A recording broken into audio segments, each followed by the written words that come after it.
magpadayon ning ingon ini mga kaigsuonan, dili lang ang mga buhi mao'y moreklamos flood control, apil na ning mga patay.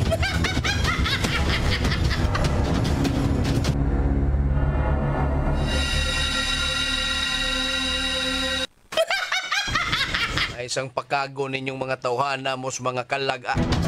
Daghan kay mga minteryo super dondon ang lupa nga lugar. Ugwa kini mabantayan mga higala sa dihang nang reklamo ang mga buhing tao ining baha sa ilahang dapit mga kaigsuonan. Kay ngano man tagsara silang musulod ngadtos mga minteryo. Mao na ni resulta senador. Mao na ni resulta congressman. Mao na ni resulta presidente. Mao na nga atong hangyoon ang mga kalag mga higala na pangkagon kini silang tanan.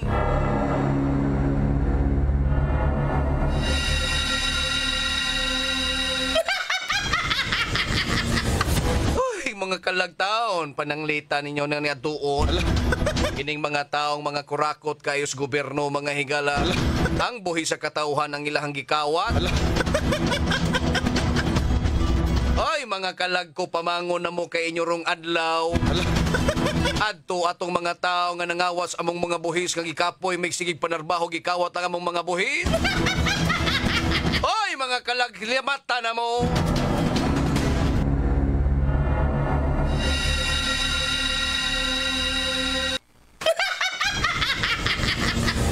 Alas 5:07 na mga kapuso diri sa atong tulumanon.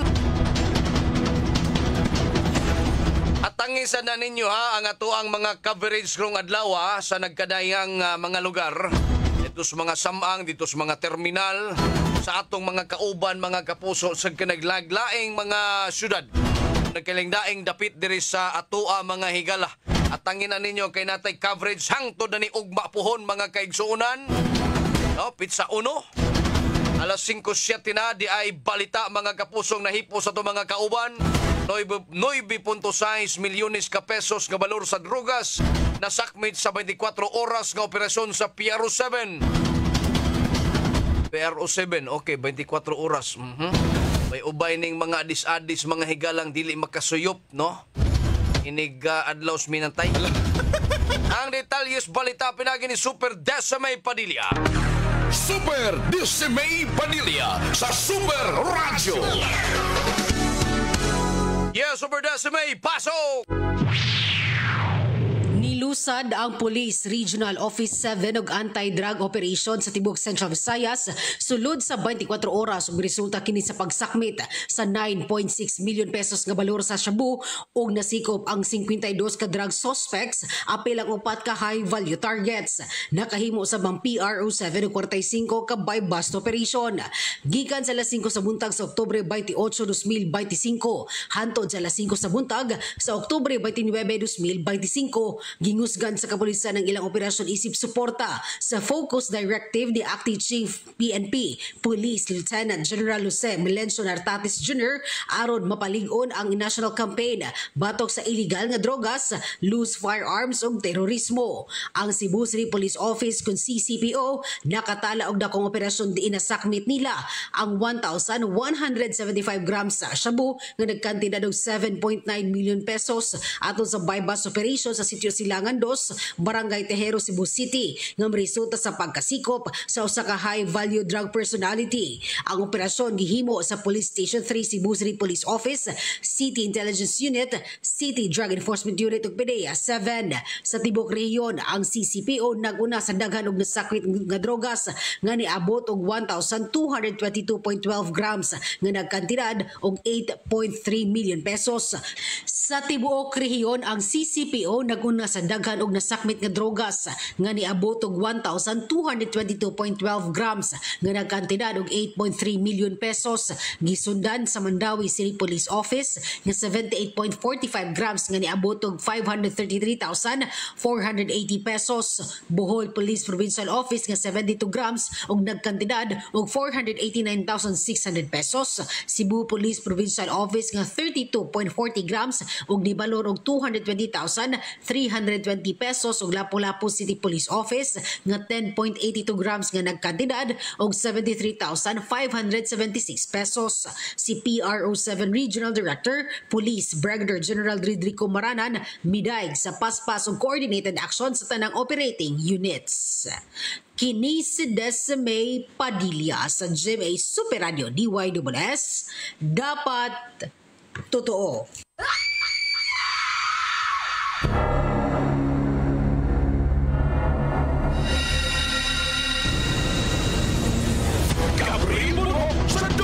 Daghang salamat Super Desmay Padilla sa mo report. Alas 5:10 na mga higala. Good morning ato nilang Alvin Mindahaw, Gemma Sibuko, ni Wilma Filipino, Panfila Navarrete Dibdib Indig, Cristina Rama, Willie Dikdikan, Virginia Pugoy, Julius Eco, LV Cabriana Bacos mga kapuso, ni Super Lindon Gabuya, Ansoy Comidoy sa Corilla Bohol. Alas 5:11 na mga kapuso. Nightline Earthquake Drill sa IT Park gipasiugdahan sa City Disaster. Ang detalyes balita pinagi ni Super Alan Mahait. Alan Mahait sa Super Radio. Yes, Super Alan, paso! First ever nighttime earthquake drill ang ipahigayon na mismo sa mga BPO company sa Dakbayan sa Sugbo, diyan mismo sa may IT Park ng syudad. In partner si Bikini sa Ayala Property Management Corporation, ingon man sa Cebu City Disaster and Management Office. Din na himong successful ang naisgutan nga earthquake drill alang mismo sa naisgutan nga mga kawani. Giya pasabot ni Mayor Nestor Alcibal nga yan lang ipaubos ang earthquake drill ang naisgutan ng mga kawani. Ilabi na nga ang ilang mga building tag-as diha o gangayan kayo nga sila mahatagan o kay kaalam may kalamikitan sa pagsalbar silang kaugalingon panahon niya sa linog. Ato nga nasairan nga pipila na ka mga linog ang nahitabo din kasagaran magtapo kita sa ubos ang mga kawani sa BPO kung galing mahitabo kini nga mutayog mismo ang yuta din maglabyog-labyog ang building nga ilang gitrabahoan gumikan sa kataas ni hinungdan nga ngayon lang nga ipaubos sila sa earthquake drill. Ako sa Ramahait sa JMA Super Radio DYSS. Dapat totoo. Banguna! Aniya na ang bagong aksi sa mga balita. Pamukaw Balita! Gabriel sa Dubles! Daghang salamat Super Alan Mahait sa mong report. Alas 5:13 na mga higala. Maing buntag ni Jerry Haka Hiraldi, ni Arnulfo Saison mga kapuso. Di ay pamilyang Arquiliano gipasaligan ni Governor Baricuatro nga mabayran og insakto sa ilang lute nga naggamit sa nga airport ngadto sa Camotes. Ang detalye sa balita pinagi ni Super Lloyd Suarez. Lloyd Suarez sa Super Radio. Yes, Super Lloyd, pasok! Gisaaran ni Cebu Governor Pambari 4 ang pamilyang Arquiliano nga nagapalagiya og lote diya sa may parte sa airport sa San Francisco, Camotes. Nga gipasaligan usab ni Governor Pambari 4 nga ipatuman ang batakang balaod sa gitawag og just compensation nga insaktong kantidad sa ilahang lote nga paliton sa gobyerno. Og sumpay nini og si Governor Pambari 4 makig-coordinate sa mga nahintungda mga ahensya alang inibaong pagsulbad sa hingpit sa claim sa mga Arquiliano. Sa nasairan, usa ka Rene Arquiliano, anak ni Guillermo Arquiliano, owner tag-iya sa Persian sa lot diha sa may San Francisco, Camotes, nga matod pa gigamit kini sa kagamhanang provincial labi pa sa previous administration nga gihimong Camotes Report nga wa matarong ang sabot-sabot. Kini si Lloyd Suarez sa Jimmy Super Radio DYSS. Dapat totoo.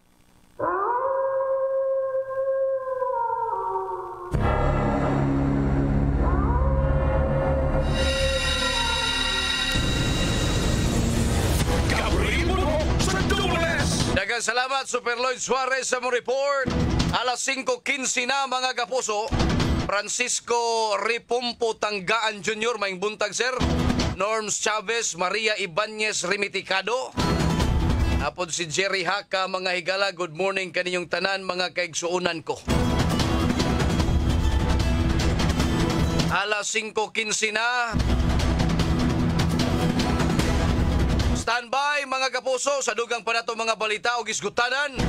Balik ta karon taon-taon. Super Gabriel Bunhok sa Double S Pamukaw Balita. Super Radio. Gabriel Bunhok sa Double S.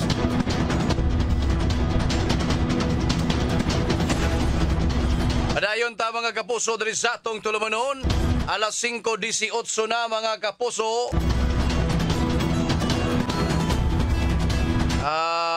Okay. Si Eugenio Boy Tagsip, mga higala. Nagpaminaw mga kaigsunan na sitio Kamansi, Kinasangan, Cebu City. Half day bara ang City Hall. Wa may trabaho ron tayo. Pwede mo kadlaw. Okay, special non-working man tagaan ni og higayon ning mga trabahanteng makapamauli mga higala. Sir Michael Sigi Canada diya sa California, USA, mga kapuso.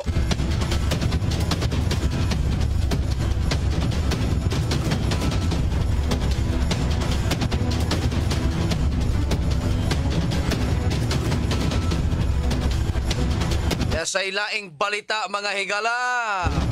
Pinagi ni Super Guam Logronyo. Guam Logronyo sa Super Radio. Yes, Super Guam, pasok! Yung sa pagkab, katong nag-sidline o pamasahero, yung platalya, e-bike driver ito sa lungsod sa Dalageta. Masakaan natin yung kaso pagpamaligyan illegal drugas sa paglahisan nga ulitaw dito sa Dakbayan sa Toledo, dinakpan sa Tolga Kulisan, weekend gapon sa illegal nga kayukan. Sama ninig illegal drugas, wapa ni Police Major Abences Sobrado, agepe dito sa Dalagita Police Station. Kakinilag nadakpan nga si alias Backlight at ito sa inyo sa tulang silang background check ang maong drug pusher regular sa Dakbayan sa Sugbo magkuhaan kining og illegal drugas samtang yang plantalya sa lungsod sa Dalagit punuhay mangabang siya og e-bike adayon mamasahero apan doon na siya mga parokyano sa mga driver uban pagbatanon. Iyang plantalya ang iyang e-bike pagpamaligyan-ligan ng drugas base ilang nakuha informasyon sa ilang mga intel operative. Sinoon ilang nga gispubay ang mga kontak nila nga posible iyang kontak usab sa Dakbayan sa Sugbo, iyang illegal nga kalihukan dito sa Dakbayan sa Toledo, ining usab ka ulitaw ang nakuhaan og drugas usab atong sa 5 bus operasyon, may bulto sa drugas ang na-recover bato sa mga makauga ulitaw. Guama Logronyo sa GMA, DYW Super Radio, dapat totoo. Bas-bas na pagbalita, makapalagsik sa imong kabuntagon, Pamukaw Balita! Gabriel Bunhok sa Double S. Daghang salamat, Super Guam Logronyo, sa mo report. Good morning, Sir Lyndon Gabuya. Pamori trabaho sa City Hall, sir, no? Kay Kwanto, special non-working holiday man.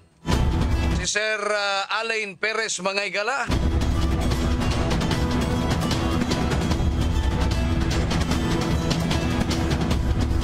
Aday ron sa Estados Unidos, mga higalas, Vice Mayor Tomas, no? Ay naay kuan operasyon. Tugon sa ning iyang operasyon, mga higala. Siya sa Texas, USA. Okay. May pa sila dito sa Amerika. Tadire, higda. Tas katring tayaon. Gabok na ba? No? Katring Gabok as district. Alas 5:22. Arita sa mga presyo sa palaliton sa merkado. E diyan na tong Rayna, mga higala. Super Radio. Bantay Presyo. Rayna, pasok na! Mayong buntag, Super Gab sa Unit 1 Carbon Public Market, ilang mulmol 180 nga sa 200 pesos ang kilo. Ang ilahang tabugok 150 pesos ang kilo. Ilahang nukos 350 pesos ang kilo. Ang lambay, 250 pesos ang kilo. Katambak, 280 pesos ang kilo. Ang bangus, 119 ngadto sa 200 pesos ang kilo. Ang rumpi, 280 pesos ang kilo. Ang ketong, 100 pesos ang kilo. Uyanasad sila lipti nga 200 pesos ang kilo. Ang tagutungan nga imong paborito, 40 pesos. Super Gab niya ang tangige, 350 pesos ang kilo. Ang pandawan, 150 pesos ang kilo. Uyanasad sila pakol nga 600 pesos ang kilo. Super Gab mo na so far ang presyo sa isda uban pang klase seafoods nga mapalit dinhi sa Unit 1 Carbon Public Market. Kini inyuray na sa merkado des May Padilla sa Joey Super Radio DYSS, dapat totoo. Super Radio Bantay Presyo.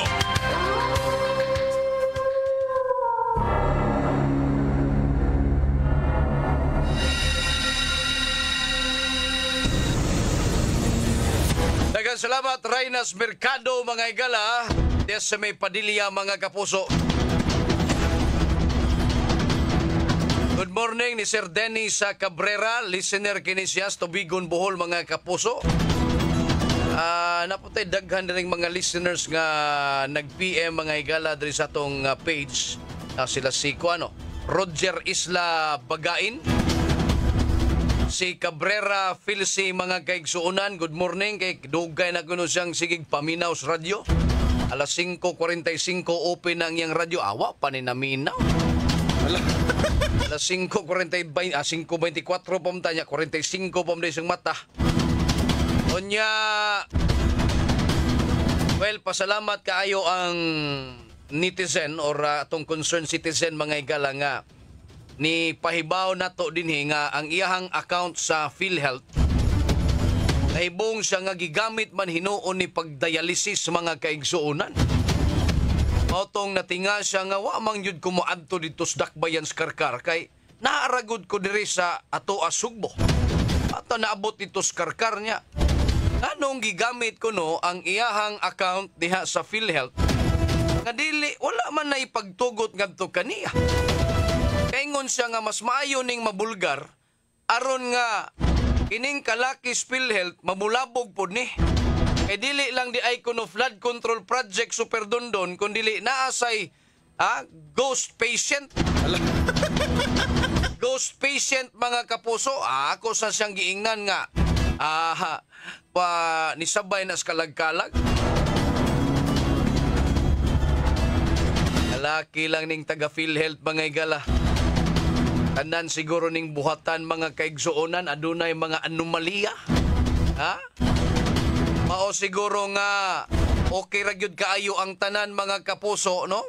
Muraramag wala kaayong mga Pinoy mo react ining binilyon ka pesos nga gikawat sa atong mga opisyalis gobyerno mga igala. Sige raman gihapon ni sila bugno nga kinsay ilahang labanan nga politiko. Nagtuo mo nga maunay makasalbar sa Pilipinas mga igala? No! Numero 1 ang attitude batasan sa Pinoy. Ikaduha ang sistema mga higala. Maunang ingon sa Presidente BBM mga kaigsunan nga ato ning slash ang budget mga higala 50% cut in project cost to curb corruption. Unya masakto ka na nga ka ng budgeta para sa maong proyekto? Depende siguro unsang proyekto ha. Ug tan-aw nimong dako ra gyud kaayo di kana slashan nimong 50% budget pero pag curb sa corruption, pagwagtang sa corruption imuhang laslasan di kumtuo ini. Naanas tao ug naana sa sistema nato diri taon dodong BBM. Araba dayon maglagot nato basta mo birada tang BBM mga igala. Wa gyud ka daig anang BBM? Hana daig ka na. Iganahan ka anang iyahang mga gipanghimo. La daig ka, ikay daig. Ya pangita dito radyo nga ikaw sige yaw-yaw nga sige kag daig anang presidente mga igala. Punto. Mo manuntang anon din hinoon kagbaw tagun sa mga nanggawas nga balit. Ay na lang lagi sa mo ana lagi ug unsay kolor nimos politika biyai sana. Wasa tay kolor.